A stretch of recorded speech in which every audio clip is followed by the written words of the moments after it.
D ৩২০০ অস্ত্র লই ইতারা ১০০ মানুষ তিন লই বাঁশখালীর সরল ইউনিয়নের উত্তর সরল গ্রামের নতুন বাজার এলাকায় মঙ্গলবার দুপুর ২টায় লবণ মাঠ দখলকে কেন্দ্র করে প্রকাশ্যে গোলাগুলির ঘটনায় ২২ জন গুলিবিদ্ধ হয়েছে। সবাইকে বাঁশখালী উপজেলা স্বাস্থ্য কমপ্লেক্সে ভর্তি করা হয়েছে। তার মধ্যে গুরুতর ১৮ জনকে মঙ্গলবার বিকেলে চট্টগ্রাম মেডিকেল কলেজে প্রেরণ করা হয়েছে।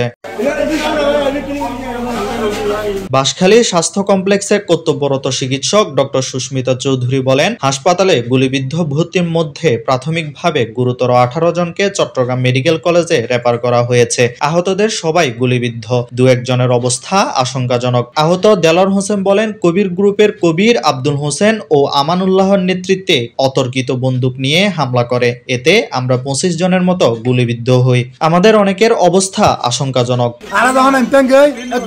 অতর্কিতভাবে দেশি ৩২০০ অস্ত্র লই ইতারা ১০০ মানুষ তিন লই আর বাজি গুলি করে কিছু না লাগে আর বিচার গান প্রশাসনের হাতে চাই কবির আমার লো লিটার বগুম বেরগির আর লাকে বলে ফেলি আর মারি কে করে ফেলি আর মারি ফেলি দিতে আর মারি ফেলি তো কিসান আর সরকারের হাজার কা বিশেষ আর কে দিবে আই আসি বিরত হল বিরত মাসা দিত এই দুর্বল আই আর ফোন না পারি এই দুর্বল আর গুলি এই দুর্বল আর গুলি মানে নুন গই উ বেগ গুলি মানে আর খাইতে কি সাথে ও বেন্দন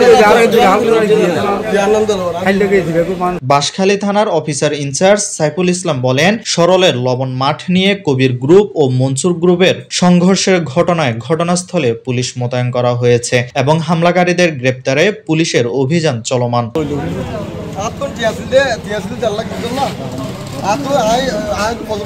ডেস্ক রিপোর্ট, চট্টগ্রাম নিউজ।